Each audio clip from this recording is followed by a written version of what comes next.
ठाणे महानगरपालिकेच्या वतीनं वर्तकनगर प्रभाग समितीच्या जवळच असणाऱ्या रेंटल हाऊसिंगमध्ये अनेकांना जे ते पुनर्वसनच्या नावाखाली अनेकांना या ठिकाणी खोल्या देण्यात आल्या होत्या। मात्र आता महानगरपालिकेकडनं नोटिसा काढून त्यांना आता बेघर व्हायला लागले। त्याचं कारण म्हणजे सावर मालमत्तेकडनं आता नोटिसा बजावण्यात आलेल्या आहे आणि हा ठराव जो आहे तो महानगरपालिकेच्या महासभेत देखील मांडण्यात आलेला आहे। गेल्या अनेक वर्षापासून या ठिकाणी पुनर्वसन झालेले लोक या ठिकाणी राहतात। एकूण 1400हून अधिक कुटुंब या ठिकाणी राहतात। मात्र आता नोटिसा काढल्यामुळे त्यांच्या मनात आता भीती निर्माण झालेली आहे। पाहिलं तर रेंटल हाऊसिंग सोसायटीमध्ये अनेक जी घरं आहेत ते या ठिकाणी गेल्या अनेक वर्षापासून अनेक कुटुंब राहतात। मात्र ठाणे महानगरपालिकेच्या नोटीसमुळे आता कुठेतरी भीतीचं वातावरण जे ह्या रेंटल हाऊसिंगमध्ये राहणाऱ्या लोकांमध्ये झालेले आहे। अनेक कुटुंब आता बेघर होणार आहे।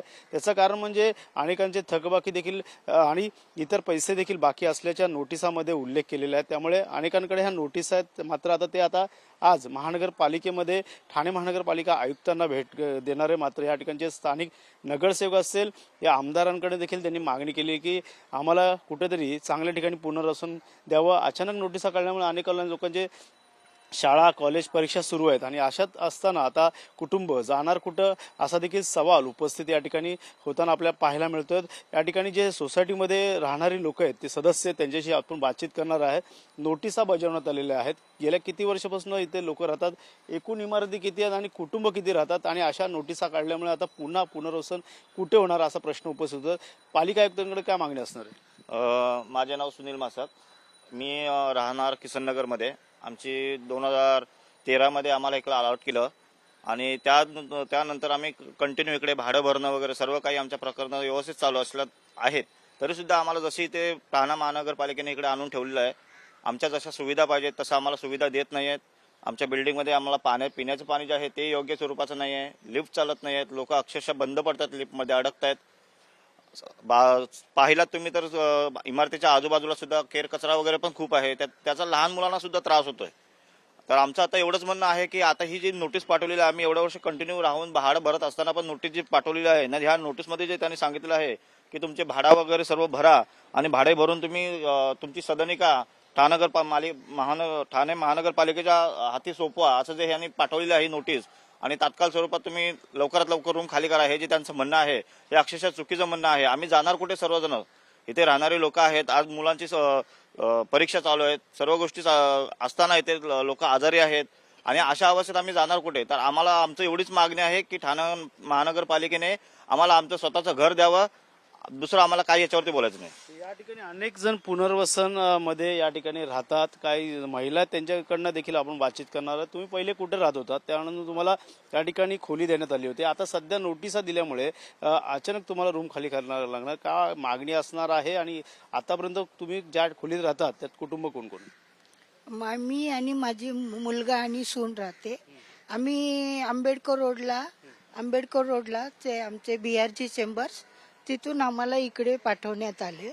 पण आम्ही आता किती 13 वर्ष राहतो इथे आणि आता या नोटिसा पाठवल्याबद्दल आम्ही आता कुठे जाणार हाच आमचा प्रश्न आहे। नक्की स्थानिक नगरसेवक असतील, या ठिकाणचे आमदार असतील, त्यांच्याकडनं काय दाद असणार, काय मागणी असणार की बाबा अशा प्रकारे पुनर्वसन कुठे व्हावं आणि कुठे द्यावं? अशी लहान मुलं आता हाताशी घेऊन कुठे जाणार? मी आरती नितीन भाबड, आम्हाला असं काहीच सांगितलं नाही अजून। आम्ही फक्त बोलू आयुक्ताशी एवढंच सांगण्यात आलं। आम्ही 1-2 जणांकडे जाऊन आलोय कालपासून, बाकी सगळे पण गेलेत, पण आम्हाला तसं रिप्लाय पाहिजे तसं नाही। आम्हाला आमचं घर पाहिजे आता, बाकी काहीच नाहीये। बाकी आम्हाला घर पाहिजे आता आम्हाला इथे नाहीच राहायचंय। नक्कीच सकाळी कामावरती जायची वेळ आहे आणि अशातच नोटीस आलेल्या आहेत, त्यामुळे कुटुंब आता बेघर होणार आहे। त्यामुळे एक टांगती तलवार तुमच्या आहे ना, जरूर टांगती तलवार। राहणार कुठे आम्ही, जाणार कुठे? एवढ्या वर्ष राहिलो इथे, घर नाही, जाणार कुठे? त्याचा विचार करायला पाहिजे ना सरकारने। या ठिकाणी काही लोकांचं बाकी आहे, त्या नोटिसामध्ये लिहिण्यात आलेलं आहे। तर तुमचं बाबा एकंदरीत आता या नोटिसा ज्या दिलेल्या आहेत त्यानुसार जर तुम्ही भाडं जर पूर्ण दिलं तर पुढचं? आमचं एवढंच म्हणणं आहे, आम्ही जे आमचे भाडे थकलेले आम्ही ते क्लिअर करू, पण आमची राहण्याची सोय करावी, बस एवढंच आमचं म्हणणं। काय म्हणणं आहे बाबा? मी सरला बिला पवार, आम्ही लोकमान्य नगरात राहत होतो। डेपो जवळ शाही मंदाना बिल्डिंग. तिथे खोली कशा वगैरे पाडण्यात आली का काय? ते म्हणजे धोकादायक म्हणून पाडण्यात आली. फक्त प्लास्टर होतं ती बिल्डिंगला. आमचं एवढंच म्हणणं आहे सगळ्यांना, माता बहिणी बंधूंना, तर आमचा हक्काचा रूम भेटायला पाहिजेत. आता आमच्या मुलांची शाळा वगैरे सगळं, लहान लहान पोरं, आता आम्ही कुठे जाणार ना. आता आम्हाला इथं 14 वर्ष झाले. आता जुलैची 15 तारीख आली तर आम्हाला 14 वर्ष होणार. आम्हाला आमच्या हक्काची जागा पाहिजे, त्यांनी आमच्या नावावर करून द्यायला पाहिजे. आम्ही असं खुशीने रूम सोडूया. किती साली तुम्हाला तिकडनं पुनर्वसन करून इथे टाकलं? आम्हाला झालं 14 वर्ष झाले. जुलैचे 15 आली ना. हो 14 वर्ष होते ना ते जुलैचे 15ला. नक्कीच. तुम्ही देखील किती वर्षापासून राहता? 13-14 वर्ष. मागणी काय असणार आहे तुमची एकंदरीत पाहिलं कुटुंब? आता आम्ही जेव्हा आमचे रूम चांगले होते, आमची बिल्डिंगही मजबूत होती, ती असतानाही सुद्धा त्यांनी तोडली. अचानक त्या लोकांनी शांतीनगरला, मग तिथे आमचे एवढ्या चांगले रूम असून, एवढी मजबूत बिल्डिंग असून त्या लोकांनी तोडली ना. आम्हाला नोटीस दिली की इथे नोटीस तोडणार आहेत म्हणून. त्या टायमाला माझे मिस्टर सुद्धा होते तिथे, खूप हेल्प करायचे. आता कोणी बाहेर पडतही नाही ना, कोण करायला मागत नाही. पण तरी पण प्रत्येक जण आपल्या परिस्थितीनुसार बाहेर करतो का नाही. आता प्रत्येक जण शाळा कॉलेज, मुलांचा शिक्षणाचा खर्च असतो, त्यांच्या मुलांची लग्न असतात, प्रत्येकाला रूम घेणं हे नाही होत. आता आम्ही भाडं भरून सुद्धा तुम्ही आम्हाला भाडं भरून आमच्याकडून सही घेताय की तुम्ही खाली करा. कुठे जायचं आम्ही सांगा. असं किती भाडं आहे जेणेकरून तुम्ही भाडं भरतात, काही नाही भरलं नाही, त्यामुळे तुमची मागणी का असणार आयुक्तांकडे? आम्हाला एवढंच आमचं म्हणणं आहे की आमची जी स्थायिक रूम होती ती तुम्ही तोडली, आम्हाला इथे आणून ठेवलं. 13 वर्ष आम्ही कशाही परिस्थितीत दिवस काढले. आज ना उद्या देतो करतो, प्रत्येक परिस्थिती आम्ही दिवस काढत आलो. मग आता आम्हाला आमची मागणी अशीच आहे की कुठेही आम्हाला ह्या घरातून दुसरीकडे स्थलांतर करा, पण भाड्याचं घर नाही पाहिजे, स्वतःचा रूम पाहिजे. भाड्याचा रूम नाही पाहिजे आम्हाला. स्वतःचा आमचा तोडला ना रूम, आम्ही स्वतः बनवलेला चांगला, सगळं आमचं नळ बिळ सगळं तोडलं, दरवाजे सगळे म्युन्सिपाल्टीवाल्याने नेले.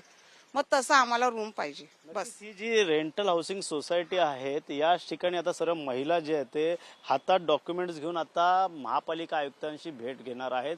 मात्र या संदर्भातला आता पालिका आयुक्त काय विचार करतात हे देखील पाहणं गरजेचं आहे. सौरभ राव यांच्याकडे अनेक लोक आता जाणार आहे. पुनर्वसन आम्हाला योग्य द्यावं असं त्यांची मागणी आहे.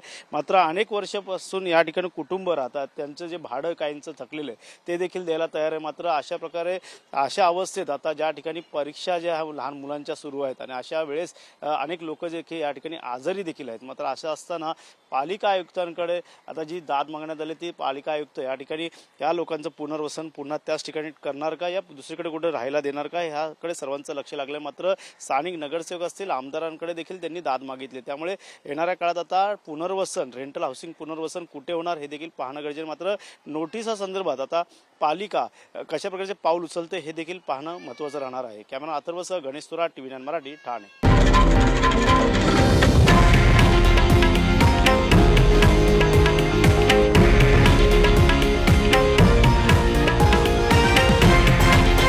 हे आहे देशातील नंबर 1 न्यूज नेटवर्क आणि आपण पाहत आहात TV9 मराठी, एकमेव.